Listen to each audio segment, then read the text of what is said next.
American and British pilots ferried some 2.3 million tons of supplies into West Berlin on a total of 277,500 flights, in what would be the largest air relief operation in history. Almost as soon as World War II ended, the question of what to do with a defeated, destroyed Germany threatened to drive a wedge between the Soviet Union and the Western Allies. At Potsdam in 1945, the Big Three, the United States, Great Britain and the Soviet Union, agreed to divide Germany into occupation zones, with the Soviets taking the eastern half of the country and the United States, Great Britain and France dividing up the west.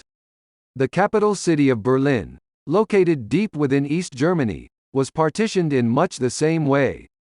3 years later, as the two sides found themselves increasingly at odds, the future of West Berlin hung in the balance.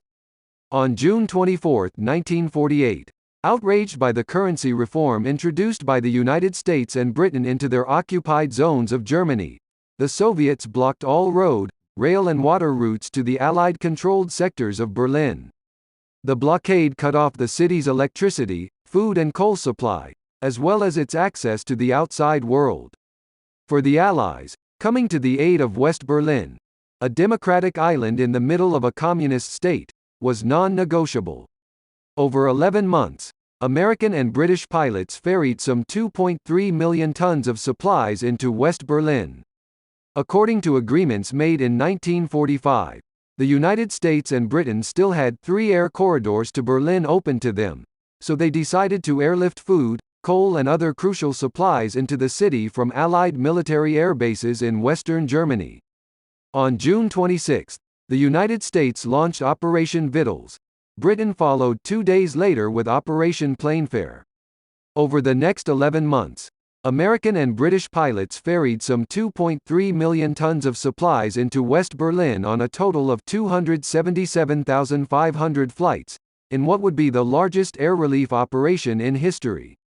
Though it began slowly, the Berlin airlift grew more and more efficient. At its height, in the spring of 1949, an Allied aircraft landed at Berlin's Tempelhof airport every 45 seconds. The planes carried everything from foodstuffs and medical supplies to coal and machinery, all vital to the survival of West Berliners who were hungry, scared and still reeling from the wounds inflicted during World War II. One of the airlift's best-known heroes, U.S. pilot Gail S. Halvorsen, dropped parcels of candy, chewing gum and other sweets for the city's children, earning the nickname Candy Bomber.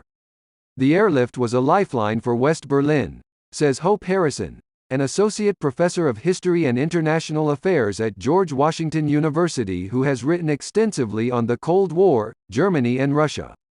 To feel that the US and Great Britain, who had been their enemies, weren't giving up on them.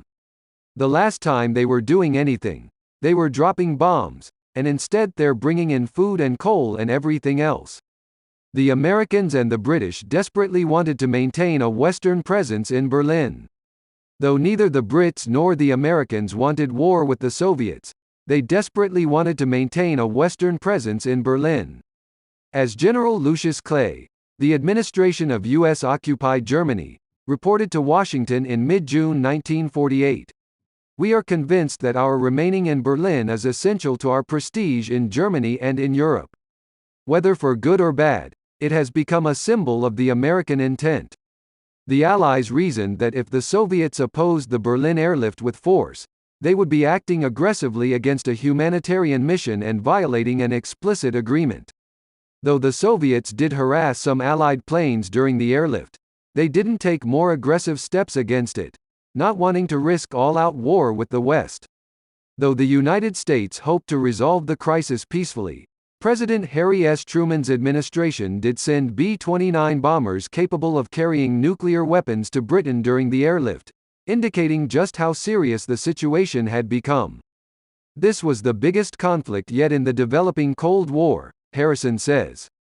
It made it absolutely clear: communists on one side, Democrats on the other. It really made that clear to the Germans. The airlift also convinced the French, she says, who had initially taken a more vindictive stance toward the German people after the war ended.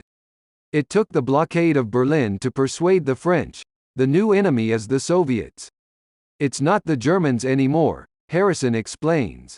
It brought the French along with the US and Brits to say, look, we've now got to help the Germans, because we have a bigger enemy. Stalin did not want the Berlin airlift. On May 12, 1949, the Soviets ended the blockade of Allied-occupied Berlin after 11 months, and West Berliners began welcoming the first British and American land convoys. A few weeks earlier, the Western Allies had met in Washington to form the North Atlantic Treaty Organization, NATO, and 2 weeks after the blockade was lifted, the Federal Republic of Germany, West Germany, was formally established. Stalin got exactly the opposite of what he wanted, Harrison says. He was essentially, with the blockade, trying to stop the creation of a West German state. Well, he got the creation of a West German state, and a Western military alliance. Early in the airlift, when British and American planes were struggling to carry the necessary amount of cargo to West Berlin, the Soviets offered to lift the blockade if the Allies withdrew the new Deutschmark from the city. But the Allies refused, and in the fall of 1948 some 300,000 West Berliners gathered at the Reichstag to show their opposition to Soviet domination, helping to convince the Allies to continue the airlift. By the following spring, it was clear that the Berlin airlift had become a massive success. Meanwhile, the Allied counterblockade that stopped all rail traffic into East Germany from the US and British zones had dried up the region's supply of coal and steel, hampering its industrial development and making the Soviets worry about a political backlash. After the Berlin airlift, a division in Europe between communist and anti-communist states was cemented. In October 1949, the German Democratic Republic, East Germany, was officially announced. 3 years later, Stalin's Soviet regime sealed the border between East and West Germany, leaving Berlin as the only conduit for East Germans looking to escape communism.